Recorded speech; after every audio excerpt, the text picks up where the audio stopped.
right now, when you think about the kind of access and opportunity she's providing for her kids, when you think about the kind of leader she's becoming, the things that you, and when you think about your relationship with her, where would you put her overall? And I can tell you a little bit about what the tracker. When you say, so are you want me to answer green, yellow, red? Yeah. Towards your vision of where you want her. Okay. Okay. I put her at yellow. Okay. Tell me, and so let's talk a little bit more about why that is. And here's some additional quantitative information that the tracker has about her. So it says she doesn't have a transformative goal right now. She doesn't have a summative right now. Her classroom is apathetic, factual recall, and she's not at all on a mission at this point.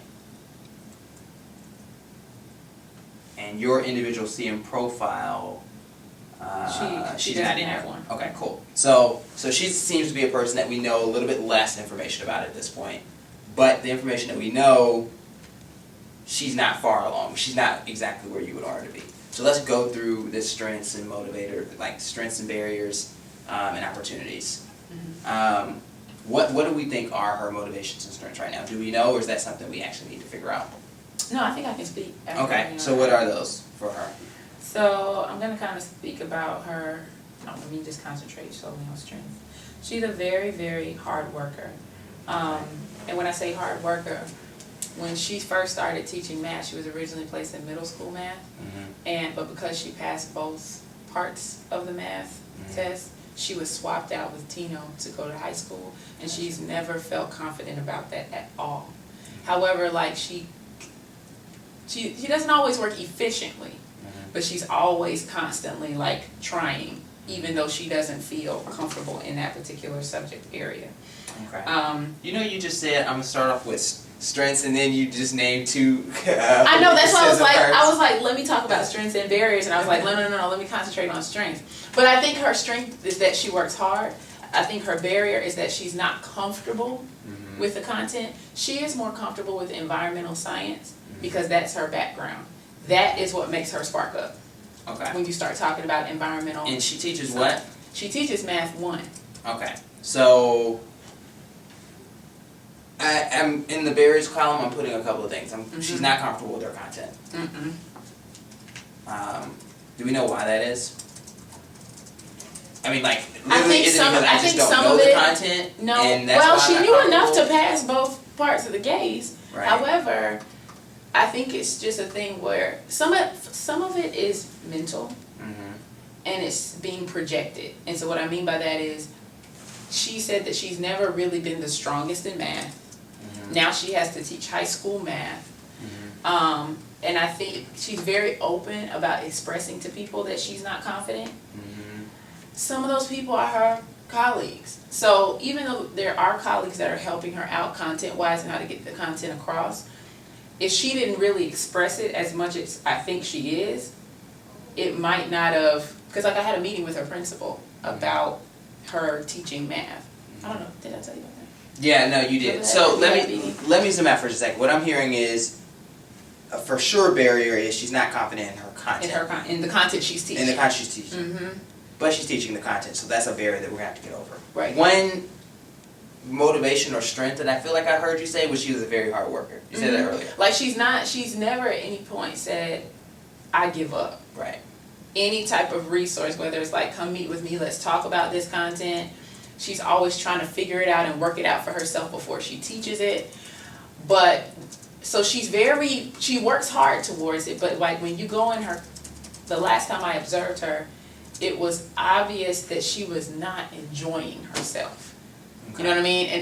And I think that kind of comes out in her instruction, and maybe it's leading to some of the apathy in her room, honestly. Okay. So let's zoom out again to a couple of... But I will say that when I saw her... Are you about to name another strength?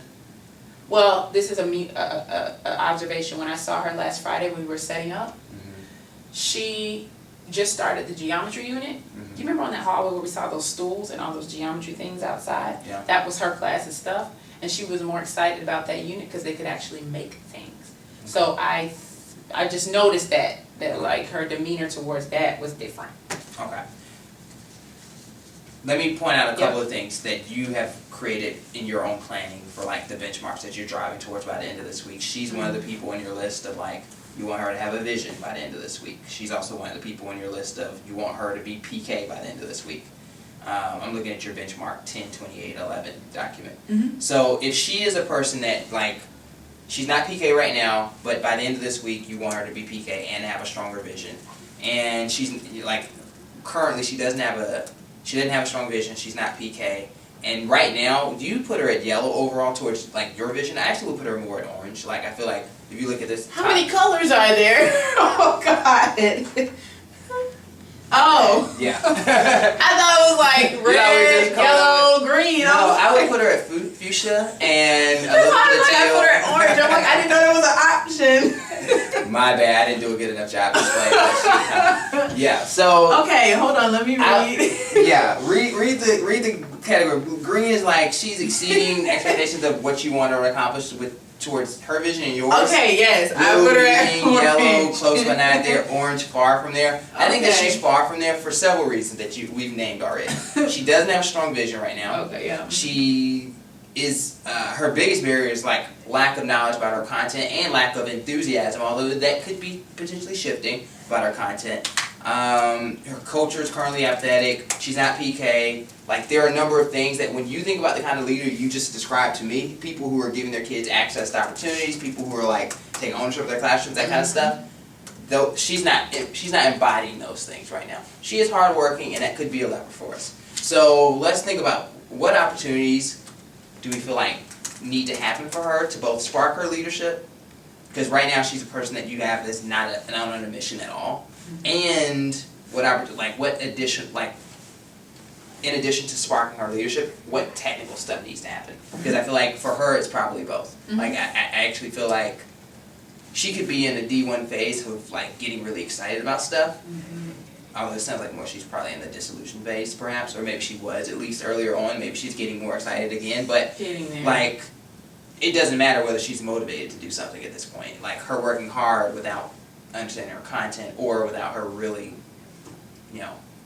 doing concrete things is not going to be helpful. So what opportunities do we feel like need to be put in front of her?